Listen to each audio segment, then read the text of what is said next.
Are you struggling for consistency in your sim racing? Does your iRating look like a roller coaster? If so, we have good news for you. The way to get more consistent is to first understand what you're doing differently than the professionals. And VRS is the answer. With our competitive subscription, you will have the telemetry, setups, tutorials, and everything else you need to fully analyze your driving. Our data packs and the ability to compare your driving with the best in the world will show you exactly where to adjust your inputs, change your driving line, and shave seconds off of your lap times. And our powerful and precise Direct Force Pro wheelbase and precision pedals are being used by some of the world's best drivers, including Peter Berryman, John Robertson, Brandon Trano, and IndyCar World Champion Alex Palou. All these champions agree that VRS hardware is not just the best on the market, it's also priced well below the competition. So if you're looking to upgrade to direct drive and the best pedals in sim racing, VRS is your answer. If you want to get better, get faster, and make it happen sooner rather than later, you owe it to yourself to find out why so many people are switching to VRS. You'll be so glad that you did. Visit www.virtualracingschool.com and learn why the best use VRS.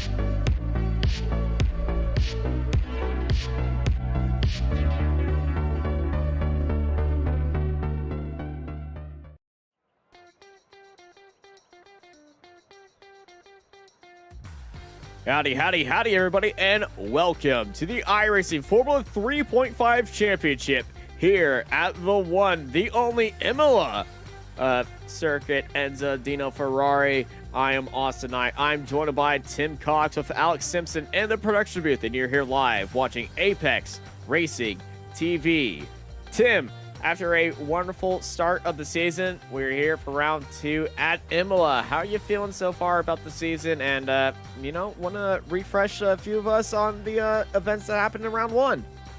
Well, of course, you had a prior engagement for some more, well, some might say more interesting. Judging by the action we had out on track last time at Suzuka, it was an absolute barnstormer. Alex Simpson stepped up into the colour commentary role and said about in the World Championship race how there was a big incident coming through the S's which really put pay on the opening lap. Well, we saw exactly the same happen last time out in Japan and really shaped things up in the midfield. And however, Jay Pinsker, what a performance from him.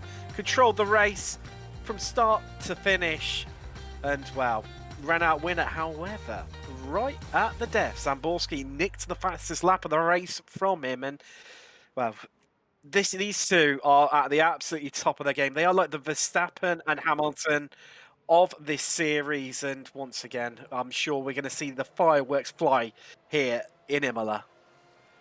Yeah, Imola, such a wonderful track, and it's such a classic track, and it's just very beautiful. 17 corners, and the first braking point is actually turn 2, and the first Variante Tamburello hard onto the brakes, right, and then a left, and then back to the right, and then Variante Alta. This is actually where we see most of the incidents. Cars can get a little bit wide, clip the gravel on the outside before they head into the hairpin. Then it's a double left-hander at turn 8. You're going to be seeing drivers take a lot of that outside track limit, and then heading into Aqua Mineral, aka the hardest corner in all of racing in my experience. I don't think I've ever made that one right, and certainly these drivers have been struggling with it.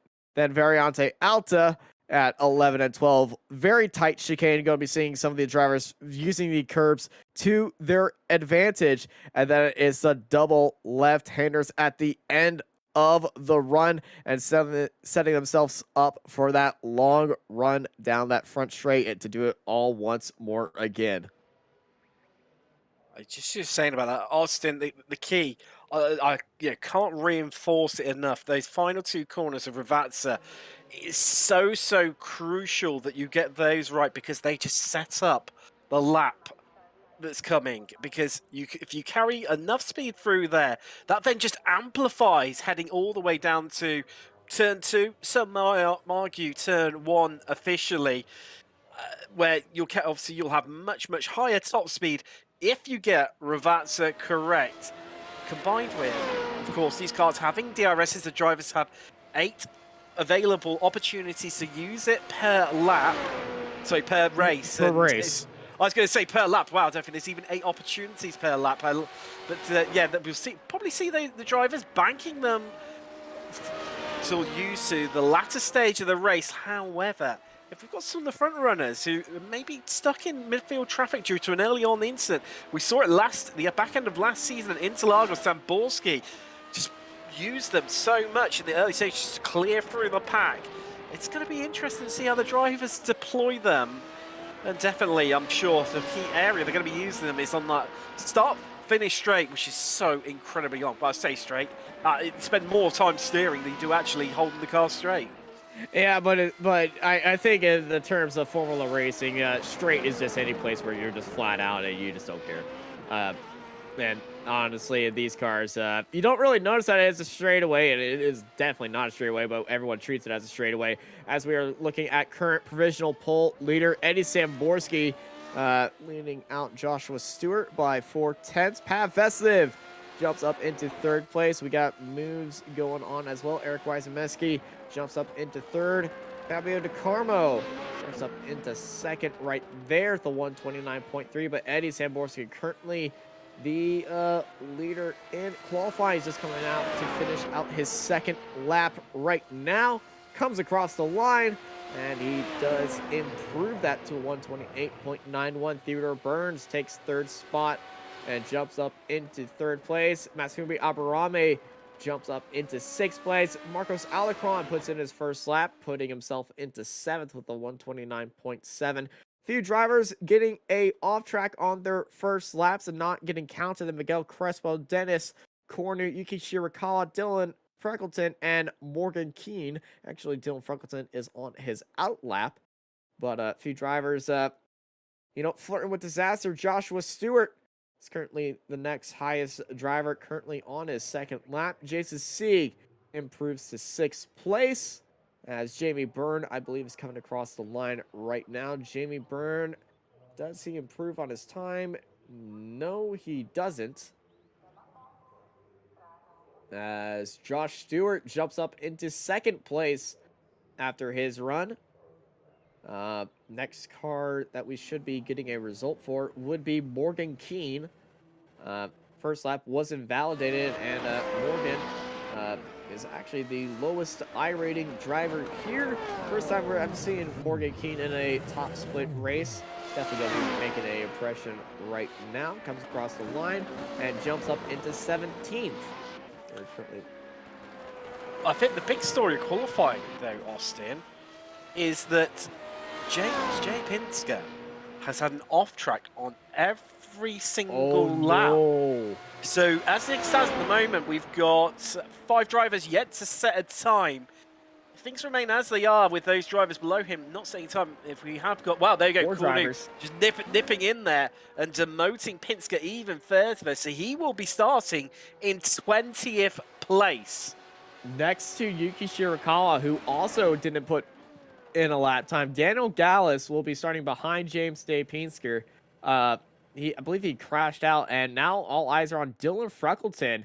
We got 45 seconds remaining, and Dylan Freckleton is still out there. Invalidated first lap, and now Dylan, well, if he just puts in a lap time, that does count, and will be demoting James A. Pinsker to start in the back 3. And here is Dylan Freckleton right now heading into Alta. And you can see he's just using all the curbs. This car is not a fan of the curbs. But to get all the pace around here, you gotta attack these curbs. And you gotta make it, well, that's pretty much your goal anytime you go around here as we head through the final corners. And he's improved on every single one. See, James J. Pinsker, he's still out there. None of these laps are counted for James. But you can see he's very upset with himself. And he is just practicing laps right now. Never stops practicing, never stops improving. And Dylan Freckleton misses it out just by the skin of his teeth. Will not be qualifying and will be starting at the back of the grid as we are all ready to rock and roll here for Imola. Eddie Samborski will be starting up on pole position, followed by Marcos Alacron, Joshua Stewart, Fabio DeCarmo, Theodore Burns, Pav Veseviv, Jason Sieg, Matsufumi Abarame, Jamie Byrne, Julian Kleinsbunski, Kleinsbusin, oh gosh, Julian in 10th place. I'm sorry, Julian. Eric Weissemaisky and Mark Ponick in 12th place. Behind them is James Byrne, Philip Hillard, Miguel Crespo, Ollie Kwaka, Mahet Task, Morgan Keane, Dennis Cornu, James J. Pinsker, Yuki Shirakawa, Daniel Gallus, and Dylan Freckleton at the end of our 23-car grid here at Imola for round 2 of the iRacing Formula 3.5 Championship here on Apex Racing TV. As, well, all of our drivers are getting lined up and ready to go. We've seen this for a few times for some of our drivers. They love to wait to the last moment to get on and make sure that those tires don't fall off on heat, which is apparently a thing.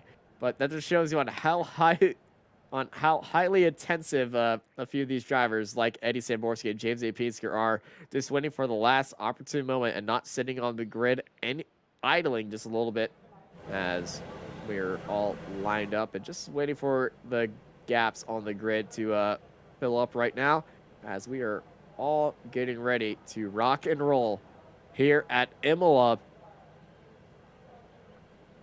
10 seconds for the gridding, 15 seconds for the gridding phase to go away. 10 seconds. Kwaka is the last one.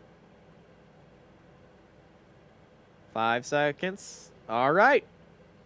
Let's get ready to have a little bit of fun here in the Italian hillside as it is time for the 5 red lights to go on and then out. It's green, green, green, and away we go. It's a very good start by Eddie Samborski jumping ahead of Alicron. Alicron looked like he had a little bit of a bobble start. As is Josh Stewart looking down to the inside. He's backed off right there. There's contact heading into Tamborello. Vasev get on to the inside of Fabio DeCarmo. They're off into the gravel right there. As everybody else just walking their way through the corners at Tamborello, just finding their spots right now. Joshua Stewart took it very easily as they head through the second variante right now. Heading into the hairpin, Samborski, Alicron, Stewart, Burns, Sieg, Aberame, Feisen, Klein in 7th place, Byrne and Ponting and Weisemeiski in 10th place. Your top 10 right now. Top 3 already getting a massive gap, and right behind it, that instant at the start really threw everyone for a root. Pavas with Fabio DeCarmo and Ollie Kwaka.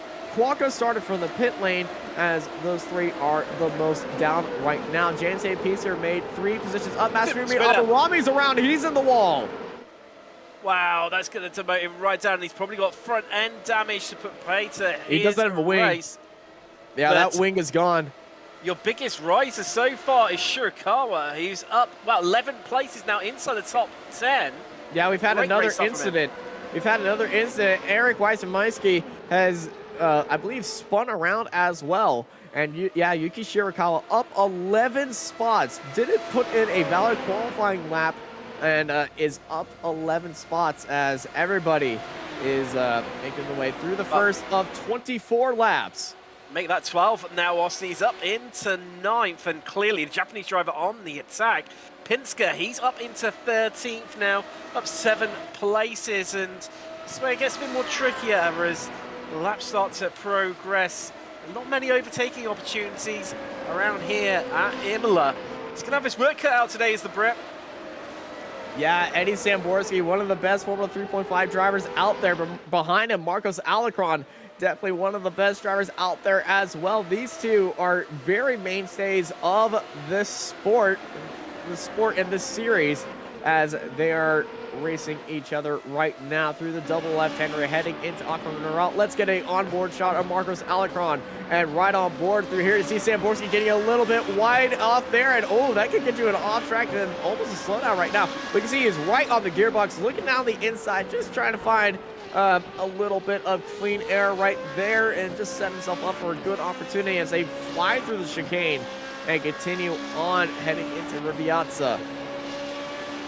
So we're really on the attacks. Alcron needs to just hook up Riviazza now. So keep in touch with Samborski and utilize this on an DRS being used.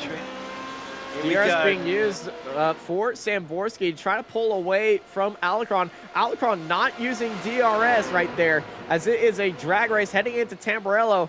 And Samborski, oh, he could be shooting himself in the foot by using DRS this early if Alicron could stay with him throughout this race. Goes a little bit deep into Tamborello right there, but Alicron, not having the clean air advantage, will not be having the opportunity to capitalize on Eddie Samborski as we head over to the replay to see what happened at the first lap. Here's Fabio DeCarmo, full-time Esports by TK. This is what happened. You can see they went 3 wide right there. The 2 cars around the outside, and the yellow and blue car just getting onto the outside of Fabio right there. Very risky move. Pat was on the inside. Fabio was stuck in the middle like a jam on toast.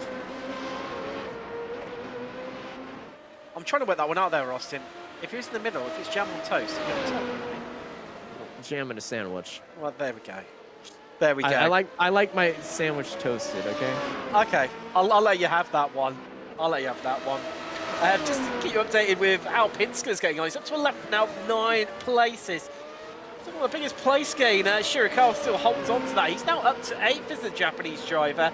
Josh Stewart's had an 13 places.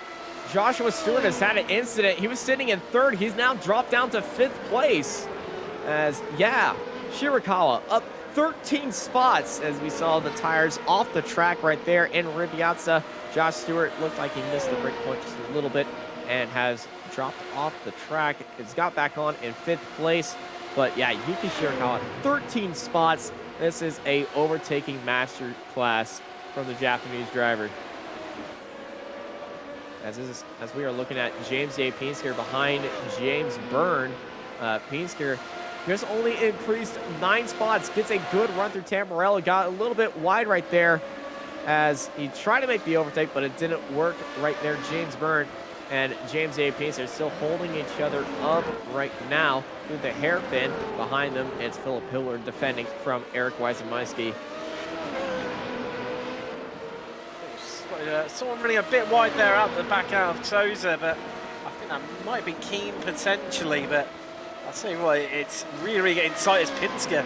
Well, that would have been a brave move, launching an attack into Aqua Minerale. I've never seen Ron come off successfully through there, but he's thought about it. Just oh, here he goes. There we go. I think he's doing his best to try to distract Byrne in front of him by just moving around before the braking zone to make sure that the car in front of him, Byrne in this case, is looking in his mirrors rather than concentrating on his braking spot. Yeah, it's a strategy used up and down in racing. You fill the mirrors of the car in front of you, try to distract them from any opportunity to miss their braking point, and that's what he's definitely doing right now. He's got a great run. He's going to be forced to go onto the outside through the double right-hander right there, but now he's going to be onto the inside and getting a little bit of draft of the cars ahead, and there goes James A. Pinsker, easy as pie right now, getting onto the brakes, heading into Tamborello and into 10th place, but this is a uphill battle for James A. Pinsker, and it is not... to his rival, Eddie Samborski, it's not a walk in the park too, because he's still got Marcos Alarcon on his tail right there, and Marcos has not given Eddie Samborski an inch of breathing room, and Eddie's been trying to using every trick in the book to keep Marcos behind him.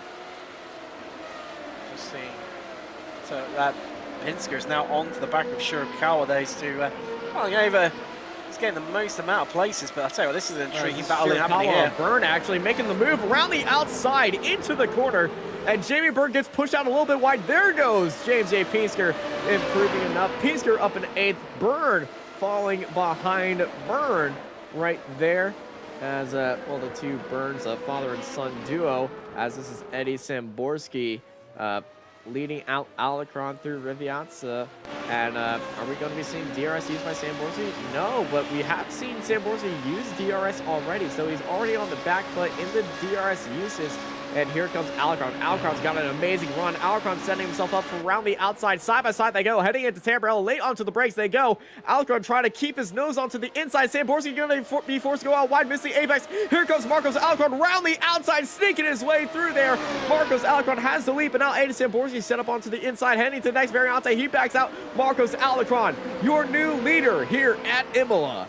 What a move by the Iberian. Around the outside at any corner is challenging at best.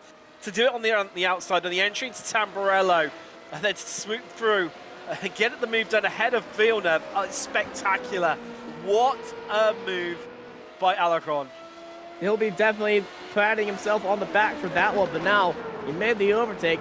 The new challenge of the quest is to keep Eddie Samborski behind you, and that was certain. If you can make moves like that, you know that you can definitely keep somebody behind you just by doing that alone. He held it around the outside of the first part, and Shirakawa and James A. Pinsker have had an incident. James A. Pinsker is out of the race. And this is what happened heading into Aqua Mineral. Yuki Shirakawa leading out James A. Pinsker. And I feel like this is just a checkup. Oh, James is too much mustard into the braking zone. And Shirakawa got onto the brakes early. James A. Pinsker wasn't expecting Shirakawa to be that slow. And unfortunately, they played a game of tag right there, and they both went flying. And James A. Pinsker is off in the pits. Oh my gosh. Wow. And I'm pretty sure Eddie Samborski realizes that his championship rival, his rival that he's had throughout seasons here at Formula 3.5, will see that and just be like, okay, I can relax a little bit and I can get as much points as I can today with him falling back behind. But remember, this is the iRacing Formula 3.5 championship. You get 4 drop rounds here, so this is a week that James is not going to be getting back. Most certainly, it's an Austin. It's, wow. big drama and disappointing. You know, our two drivers who making the biggest gains throughout the field, and to see them go is a real disappointment. And we've had so much drama already, Austin. We're only 7 laps in. We've got, what, another 17 left to go here in Imola. Well, buckle up and get ready, because they're only getting started here at Formula 3.5, and this is why I love this series. Action-packed from the start to the back of the race, and from the start of the back of the grid. Right now, we're looking at Philip Hillard closing down on James and Jamie Byrne, the father and son duo ahead of him. Down on the brakes here. Really able to just close up into the braking zone there, into Ravazza. And this is going to set him up nicely down the back straight where you want to be, as close to the exit. We spoke about it during qualifying. This is where it is so crucial to be up close and personal with the car in front of you, so you get all of that lovely slipstream down the start-finish straight on the run down to turn 2.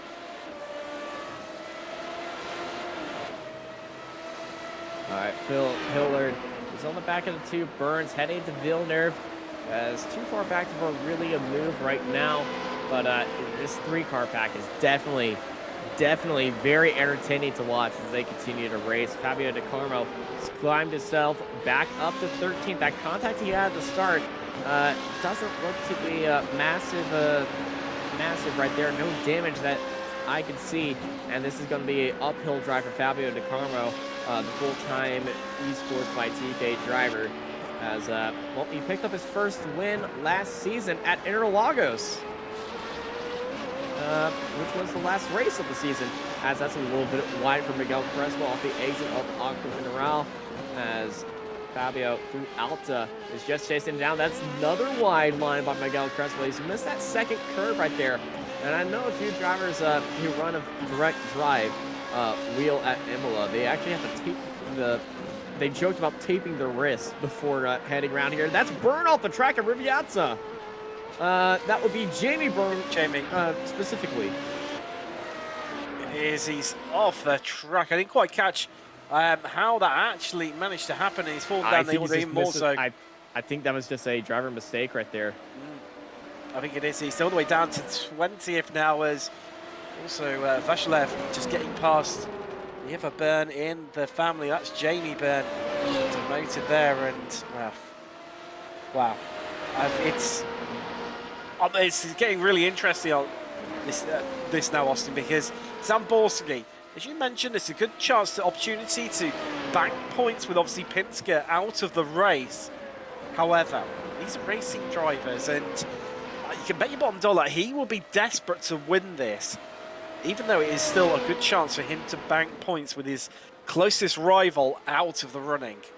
You always want to go for the win, especially in any iRacing top split thing, because hey, iRacing tracks are wins, and that wins number it's a good stat to have, and you definitely don't want to let that one up. But Marcos Alicron pulling out half a second to Eddie Samborski, and he's just been on rails since he's passed him. These two have been putting in identical lap times right now, comparable with each other, as we look at this 4.4K SOF and all the drivers' I ratings throughout the field. The highest in the field is number 1 of a 77.7K I rating. That's Eddie Samborski right there. And then the lowest would be in number 23. That is Keen in a 3.2K. So this is a stacked field. Very experienced field, and I would say one of the highest top splits in all of iRacing, and especially one of the most competitive top splits in all of iRacing as well. Well, he is, Austin, and we can just see from the caliber of the drivers we have on show just how closely they're following one another at such high speeds, and barely putting a foot wrong at all across the whole, not just across the lap, not just across the whole race, but across the whole of the season, its entirety. And wow, I mean, it's such a brilliant car to get into. Of course, the natural progressor once you make your way out of Formula 3 in iRacing, and of course with the, I was going to call it by the name we're not allowed to call it, but they're the IR04, as it is officially called, without coming along to the service, I'm sure it's going to encourage more and more drivers to get into single-seaters because there's some absolutely brilliant action as Oh, Alecron. that's off track. That's a mistake by Alecron right there. But yeah, the new single seat. I almost said it too. IR04. The new single-seater ladder in iRacing being introduced right now is very great for drivers wanting to get into single-seater racing outside of sports car racing, or hopping over from oval racing, as you see Samborski getting covered off by Alecron right there. I believe Eddie Samborski might have just lifted off to let Alecron stay ahead, because these two are glued to each other right now. But yeah, I've been seeing a few drivers. I've been running in the IRO4 every now and then, and I've been talking to a few drivers saying this is the perfect introductory to getting into faster single-seater cars, because the old progression was Formula V to Skip Barber, then Formula 3, or Formula Renault 2.0. But the Skip Barber just kind of seemed a little bit disconnected with all the other single-seaters. So now that the Formula 4 is in, I said it again, the RO4 is in there, it's a perfect stepping stone from the Formula V to the Formula 3. We just need the iRacing IRO2 now. Oh yeah, that'd be a nice addition to come to the service. But that is basically the Formula 3.5. Well, exactly. So, you know, of course, then we've got now the Mercedes W12 as well.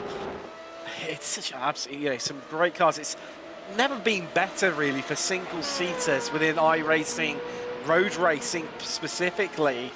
This is a cracking little battle we've got emerging here. All the way over Samborski's got the lead now.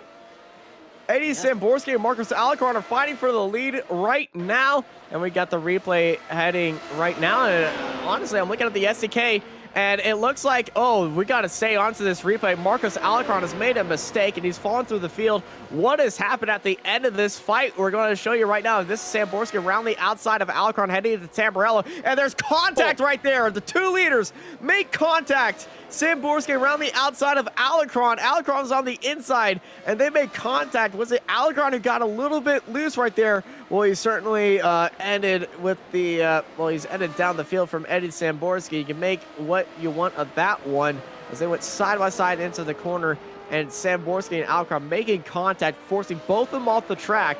And now Alecron is rejoining the race back in 5th place, as we're going to take a very long slow motion shot. Look at this, heading down the front straightaway right here. You see Alecron just leading Samborski. It's through the second right-hander, now heading to the left-hander. See him diving all the way down to the inside. Samborski using all the track on the outside. Side by side they go. 250, 200, 150. Slamming on the brakes right now. You see Alecron just slightly. Oh, Samborski. Wow, it looks to me like he went to shut the door with Alecron, thinking he was backing out of it. No. But he was still fully alongside. Yeah. Yeah, that's on Samborski, I would say. I would say that's on Samborski. He turned in there. Well, he's still got a car on his inside, and unfortunately for Marcus Alecron, he's going to be a little bit furious about that one. We got a side-by-side fight right now. Mark Ponick and James Byrne, and there's contact at Tamburello. Multiple cars involved as well. Philip Hillard was the one turned around by Eric Weiser-Meiske behind him, and here comes Eric onto the back of James Byrne. He's looking down to the inside of James right there. They're going side by side through Filner right now, and that's forced Weiser-Meiske to get off the track a little bit more. Crespo looking onto the inside of Eric right there. He's gonna have to back out right there, heading into Tulsa right now. But oh my gosh, Tamburello's been violent today. Wow, Austin, it was like a carbon copy of what we saw earlier between Samborski and Alecron. There's the replay on board with Hillard. And we're going to get a viewing prime shot of what happened. Oh, that's a lock. That was a lockup by. That was a lockup by Ponick right there. That caused that one. Ponick locked up the wheels. Just a small lockup right there. It wasn't a massive one, but that pushed him out wide into the path of James Byrne, and they made contact right there. Then behind him, Well, Hillard locked up some as well. Yeah, Hillard. It had the same incident, almost, you know, out of sympathy, and wow, that's what caused the further contact behind them. And wow, Oh, Hillard's had another incident. He's off the track again. Philip Hillard's fallen down the grid. What has happened to Philip again? As this is Riviazza. And yeah, that's another incident. Just went off the track right there, and luckily nobody else was involved right now. Here's Dylan Freckleton. Heading into Alta. Did something happen right there? That's a lot of curb. Maybe a little bit too much. And as I would say, too much mustard of curb usage right there. wow. Wow, Yeah, he's also got damaged as well. Look at the rear wing. Yeah, it's definitely a kink in it where there shouldn't be, so that's Not not going to straight. help him. Definitely not at all, especially down that front straightaway, because that is where you need all of the aero, you know, top speed, because it's just so long. And wow, so many drivers caught up in action here today at Imola, and it's really shaken things up. Dennis Cornu, he's the largest place gainer, well, joint with Gallis. Those two currently in 12th and 15th place, respectively, both up 7 places. A lot of gains for the drivers that didn't have the best qualifying right there, but Dennis Cornu and Daniel Gallus definitely happy about that one. That is the 6th of Yuki Shirakawa on track right there. He's got blue flags, letting everybody else by on the front straightaway. Not getting involved in there, and he's just going to continue his race. Definitely enjoys driving. James A. Pacer is also out on track. As no, James A. Pacer is not out on track right there. But we do have a few cars that are just one car a lap down. I think Masuri Abarami might be joining them out on track very soon to try to get James by attrition. Right there, as we are riding on board of James R. Byrne, the son of Jamie Byrne, he was running no sail with. He's down to 14th now. It's interesting, the line through Toza, that Byrne took a much tighter line as compared to Rozmarski ahead of him, and definitely helping him. And maybe just Rozmarski's just feeling a little bit of pressure right now from the American. This in the battle for 8th place, and well, technically 7th with Ponik, not far ahead of them. As Byrne just had to back out the accelerator there. I don't know if you quite heard it. The dip in acceleration where it wasn't able to get the car. He was unsettled. Catching the rear end. Yeah. The rear end was going, so he had to catch it. Back out, Ben. Yeah, he was waiting to catch it, but the back end, and he had to, you know, it was either keep pushing and risk too much mustard, or you know, back out and live to fight another day. And we're closing in on 10 laps. Oh, we've already passed 10 laps to go. We're closing in on 8 laps to go. If you haven't used your DRS, this is when you're going to start to use it. You get 8 use of the DRS, and you don't need to be a second within the car ahead of you to use it. I say that's a lot better. I'm sure there's going to be a lot of people using them down the front straight. However, without everyone using them, it does sort of nullify and... Oh, that's wide for Eric. It does sort of nullify it, but we were looking throughout the race. Eddie Samborski was using DRS a lot earlier to make moves, and you don't always have to use it at the end of the race, but we were talking, I would talk to a few of these drivers a lot. I've asked them for their DRS strategies. Some to say, oh, I split it throughout the race. I use it when necessary. And some to say, I just dump it at the end. They don't really think about it. But when you're in a close fight like this is when you're going to be wanting to use it right there. And James Byrne is definitely on the tail of Eric right now after that little mistake through Villeneuve. See him bouncing across the curves there. I said, interesting chicane, that one, Austin, because you have, the more curb you take, the more you can effectively straight line and open up the curb, so open up the corner to get the acceleration as quick as possible. However, these cars, they're not, like you were saying earlier, not a massive fan of the curb, so it is a bit of a risk, and you can take a certain amount, but if you take too much, it actually hampers you, because as we saw previously, the rear end gets really squirrely, starts moving around, so you can't get on the accelerator quick enough. So it's a very, very fine line between how much curb you take and how much curb you don't take. These cars are as stiff as a fully grown oak tree. Honestly, if you try to move one of those, you just feel that thing bounce and rattle.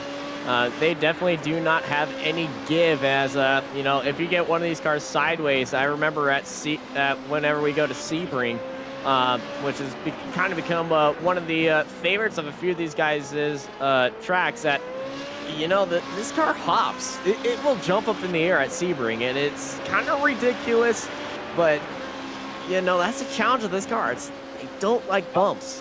The good news is, next week we are at Sebring, so that'll be interesting to see how, like you say, the cars get on with the bumps there. Of course, they're one of the most bumpiest tracks, not just in the USA, but or even on iRacing, probably on the world. It's just how bumpy that track is. Of course, the former military base come about now on full-time race circuit, but it's got its roots back there from its old original bumpy nature, which of course, you know, for taxiing in an airplane doesn't matter at all, but when you're racing, you know, Formula cars, prototypes around there, you really notice the bumps, and I'd be interested to see how the drivers deal with the porpoising that goes on around there. Of course, the Formula 1 cars in real life experiencing a lot of that with their regulation changes at the moment. It's very much the buzzword and the thing that everyone's talking about, and we'll get to see it in Formula Renault 3.5 next time out. And speaking of bumpy at Sebring, IndyCar actually uses Sebring as a test circuit for its road suspension. So for your street circuits, you know, some of the teams, they're allowed to develop their own suspensions and springs and dampers. In IndyCar, they use Sebring as a test surface due to its bumpy nature for its street courses. Little Indy Cross Series fact right there. And more reasons why Sebring is really such a unique track. As this fight between Eric and Mark Ponick and James Byrne is still going on. Eric is having a little bit of trouble through Aqua Mineral. He's been having trouble on the entry to there, and that's allowed James to make his way to close in. But Eric through Alta is just so good through that chicane, as Eddie Samborski has knocked my socks off with that 129.962. What a lap. First driver into the 129s, Austin. He is not hanging around despite having that 5.3 second advantage over second place, Theodore Burns. And that contact with Marcos Alecron too. Clearly, it's not carrying any damage from it. I've been controlling it when we've had camera shots of Samborski. I've been trying to have another look around his car, see if he's picked up any damage from it, and well, it didn't look like he had, but it's always been tricky to tell. Maybe there was floor damage, which is obviously we can't see from this external view, but you can definitely feel it within the car. Actually, they've added that. They've added floor damage modeling. You can see it now. Okay. So there's no floor damage. Well, by that time there certainly isn't, and if there is, it would be even more frightening. Yes, it would be, and you can actually, where you would be seeing the floor damage would be a little bend near the middle of the floor. There'll just be a little flap up. I've seen it in the Formula 3 cars and the Formula 3.5. You can see it as well. The former way that you could spot floor damage in the Formula 3.5 if the nose was really scratched up, but that has thankfully that has stopped, because I remember at Road Atlanta we had a Formula E driver. Oh my gosh, one of the Formula E drivers show up 1 week and experienced floor damage and 3 laps to go, and they started complaining about the car being undrivable. And I noticed during the broadcast that he did have floor damage, and that was the only way to spot it, which is, if you're a driver, you have no idea. Well, you'll be feeling it, honestly, but if you're a spectator, it's still very head-scratching. Side-by-side up ahead, Eric Weiser-Meiske and Mark Ponick going side-by-side heading into Tamburello ahead of this 2-car fight as well. And around the outside, Eric Weiser-Meiske beats him right there. And here comes Byrne, James Byrne, trying to carry on as that's Ponick getting back into the trap. Ponick defending him down to the inside. And, oh, he's backed off. He missed some slowdown, Austin, because he backed out heavily and allow the Byrne to really get away from him. I feel like he wants these two to continue on their fight and maybe take advantage right there. Crespo going out wide through Tatsa as that's Cornu making the move. Now as we go back to our fight for 7th place between Eric Rice-Meske and James Byrne. Mark Pontic, after letting these two by, must be playing the safe game and not wanting to get into any nasty situation between these two because they've been on fire with each other. But Pontic is, of course, a Canadian, so a nation of incredibly friendly and respectful people. So clearly a bit of that Canadianness coming out as well. Another new fastest lap of the race. Only marginally faster, but Zaborski definitely utilising the track that's now more rubbered in, and that fuel level burning off, making the car much lighter and DRS quicker and quicker. Wow, that's make another good beefy difference on this start-finish straight. As we're just having a bit of a look there. Yeah, the DRS in these cars is not. The DRS in these cars is definitely not like you see in the Formula 1 cars. You know, we don't have a flap that opens up. We have a flap that closes, which stalls out the rear wing and, well, acts like DRS, but in a lot less mechanically confusing way. A lot less moving parts, as I would say. Yes, it is. It's especially certain liveries as well. It can be a little bit tricky to tell for us in the commentary booth, but yes, you're looking at the base of the wing. That's where you can notice a difference. Just having a bit of a look there. So they all head out of, well, up the hill. But then it's the highest point on the circuit, then back down again towards, back on Minerali here. She's saying during qualifying, Austin, and during the track guides, you know, such an incredibly tricky corner because it feels almost a bit, you know, clumsy the way that you have to take this double right-hand corner and then immediately slam on the anchors, which it can be so tricky that you don't lose the rear end, as we just see Pontic there. It's really closing up to Byrne through the chicane. James Byrne. Byrne has been struggling through there, and Mark actually nailed that corner perfectly. He is right on the gearbox right now as everybody getting onto the AstroTurf right there, heading down the front straightaway. DRS being activated by James Byrne, but not by Mark. I'm confused by that. Maybe Mark has already used all 8 of his uses right there, or is just waiting until the last laps right now. We got a fight in the background. There's not much of a fight as that pass was already made. I believe it was Fabio Di Carmo making the move on Miguel Crespo.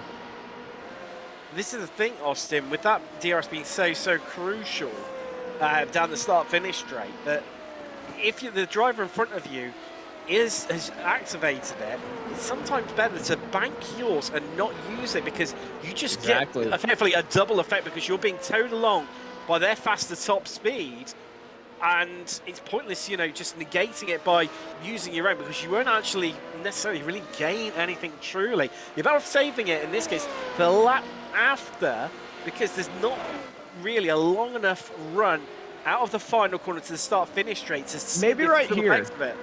Heading into Rubiazza is the 2nd longest run right now. And if you have another one, oh, we've got a big crash in the background. Pav Vasiliev and Dennis Cornu have had an incident, and I believe that's coming out through Aqua Mineral. And, well, somewhere in the shot, oh, there is Dennis Cornu right there in the grass. And this is what happened to Pav and Dennis. See Pav going down to the inside, coming out of Aqua Mineral. Hits onto the anchors, and oh, anchors away right there. Yeah, that's extremely unfortunate right there. Both of them got onto the brakes, and unfortunately for Pav, he was just right on there and just misjudged the braking point. And they both head into the pit lane with 2 laps to go. And that's a big hit for a few of these drivers. A few drivers in the back are going to be thankful for them. And that's another position gained onto for them. Philip Hillard, that's going to be a small positive right there. He's been having an up and down day, mostly down. Good start by Philip, but unfortunately we saw a few of the mistakes that they've been made. As this is our fight for 4th place. Josh Stewart chases down Jason Sieg.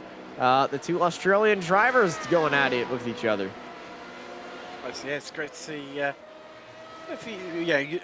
those people who like, patterns emerging. Of course, 2 Americans in first and second, followed by 2 Australians as Sam Borski takes the white flag, and I never knew, fastest lap of the race. Actually, no. I just, sorry, apologies. My software hadn't quite updated quick enough. It was on the previous lap that he took the new fastest lap of the race, which was 1:29.68. Just went 200ths of a lap slower on the last lap. Yeah, consistency. Yeah, consistency is Eddie Samborski's game. He's putting a car lap down that is still in Freckleton. Right there as Samborski goes through Tulsa, as Josh Stewart is on the tail of Jason Sieg, and that's the fight for third, the final spot in the position right now as they continue to go on and on right now as we go to that fight for third place. Josh Stewart just a little bit behind Jason Sieg, heading into that double left-hander. And I can tell Josh is going to be pushing right now. Oh, that's wide by Ponick. And here comes Fabio DeCarmo. Carmo out of nowhere, putting onto the brakes, holding around to the outside of Tulsa. Fabio DeCarmo, and around goes Mark Ponick. He's gone. Too much mustard for Mark Ponick right there. Lost the rear end. That was a very sudden Badkin going out there. And that is a big incident for Mark Ponick, and he's not going to be happy about that. Dennis Corner has actually gone into the pit lane. And I think he just wants to be lapped by Samborski so he doesn't have to take another lap as Eddie Samborski takes the win here at Imola. And by a dominant 8 seconds, some might say there should have been another car involved right there. Jason Sieg and Josh Stewart, the 2 teammates, going to finish 3rd and 4th, and it's 2 downforce racing cars on the podium here today. Samborski and Jason Sieg, as this is Fabio DeCarmo looking for 8th place. He's chasing down James Byrne right now. He's in the draft. It's not going to be there for Fabio right now. It's going to be Burns in 8th place, followed by Fabio DeCarmo. Marcus Alicron's going to come home in 5th place. Julian Klein is going to be finishing in 6th, followed by Eric Weissemansky in 7th place. Very good race for Miguel Crespo. Up 5 spots, Jamie Byrne comes home in 11th, followed by Ali Kwaka and Mark Ponick. As you see, Samborski and actually, is that Jason Sieg or no? Oh my gosh. So, correction, it's a 1, 2, 3 for the downforce racing team. Samborski, Burns, Jason Sieg, and they're going to be putting this one into the photo album right there. There you go. One for the photo album in uniform. Sorry, Theodore, for mistaking you for not being a part of downforce racing.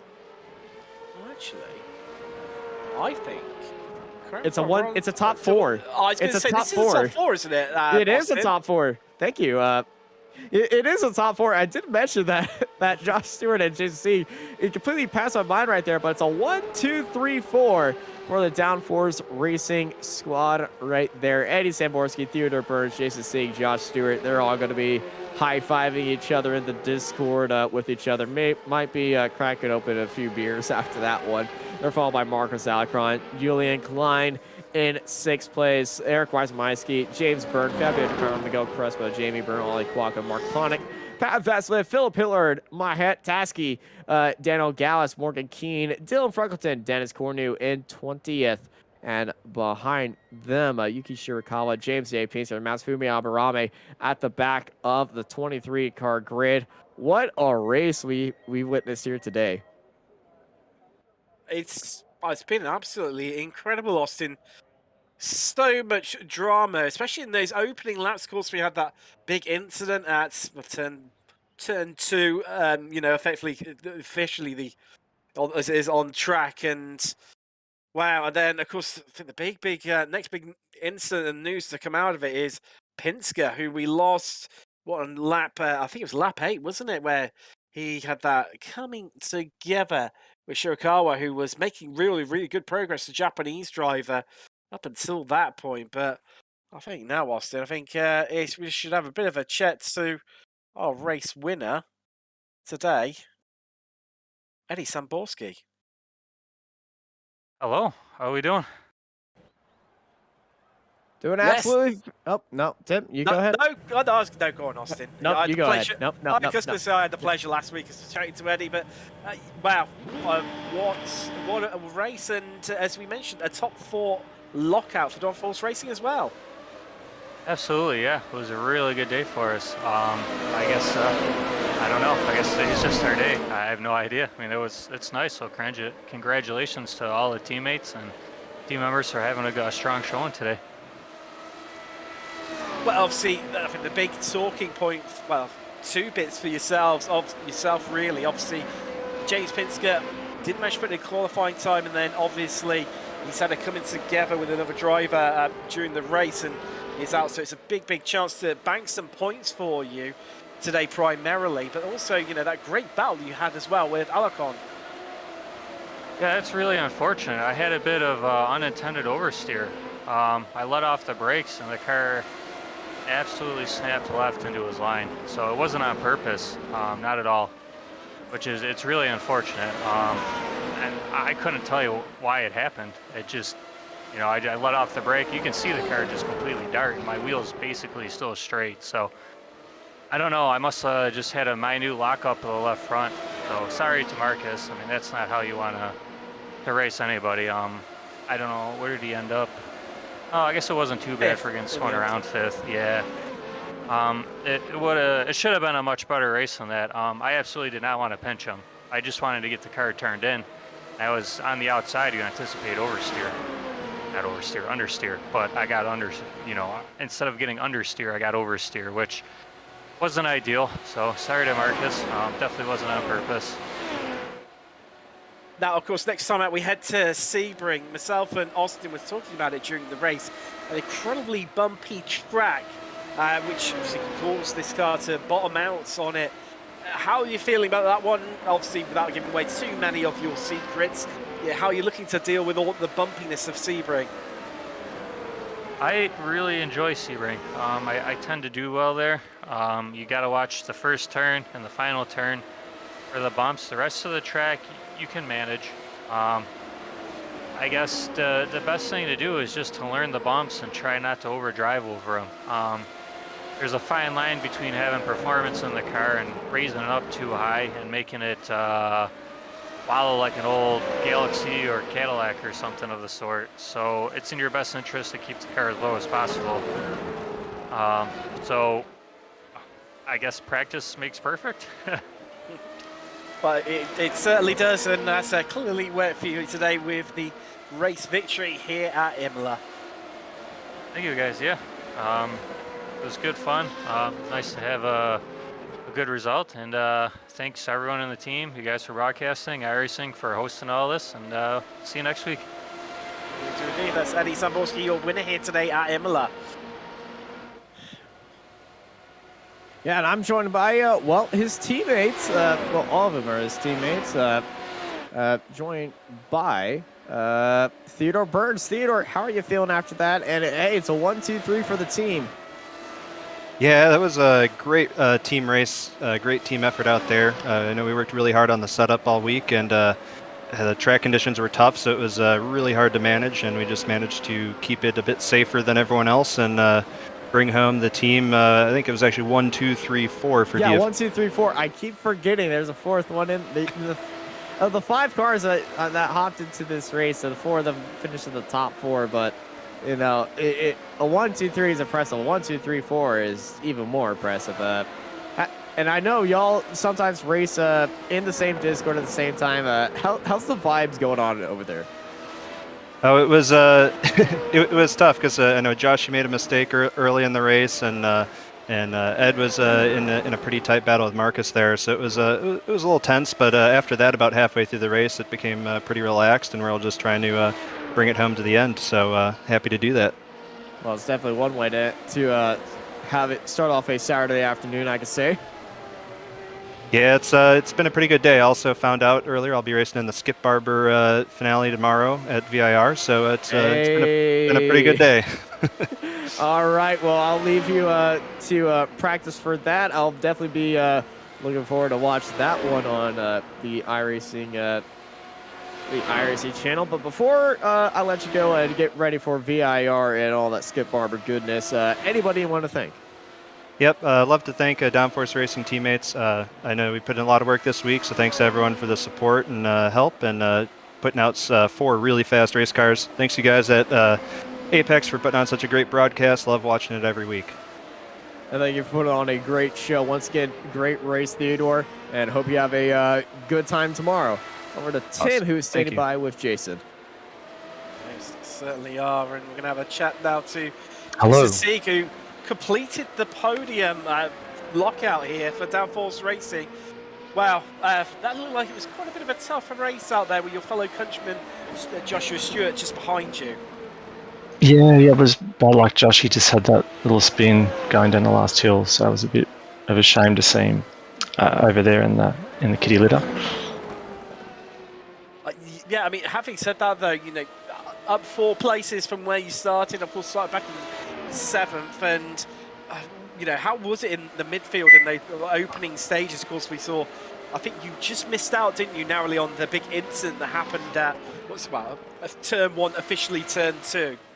Yeah, I think I was a bit lucky there, and I'm not sure. I think Masafumi was pretty close to me coming up that little hill, and I went a little bit wide there. I didn't get off track, but or a slowdown, but yeah, I'm not sure if that unsettled him. He seemed to drop back a bit, so maybe I was a bit lucky there. Well, you know, as they say, you know, you've got to be there to take these opportunities when they arise to you. And well, I mean, from that point onwards, though, I mean, did you feel relatively comfortable in the car today, or do you feel like it was a good battle between yourself and your teammates? Yeah, just comfortable. Just trying to stay as close as I could to Ted, but he's pretty quick, so it's not easy staying on his tail. But yeah, just pushing as hard as I could without crashing. That's the goal. It most certainly is. And I see, Bring, next time out, are you looking forward to it? It's very much as we would call it in the UK, a Marmite track. You either love it or you hate it, or from your neck of the woods, I'm sure you'd say Vegemite over Marmite. But yeah, are you looking forward to it or not? Yeah, it's a Vegemite track. Love it, Sebring. Love the bumps. Love the last corner. What's it called? I forget the name, but yes, it's Sunset. Yeah. Sunset. Yeah, nailing that. I think there's probably the best thing in iRacing, right up there. Great stuff. We'll look forward to seeing how you get on next week.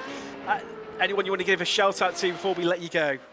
Yeah, sure. Better thank my beautiful wife and son, Francis and Jonathan, all the team at DFR. Like, it's been pretty amazing to be part of a race team, and yeah, you just can't thank those guys enough.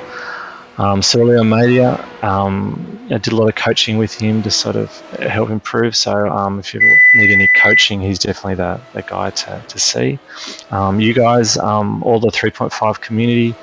There's a really nice bunch of guys out there. Everyone's pretty respectful. And it's good fun out here. So yeah, and good luck everyone next week.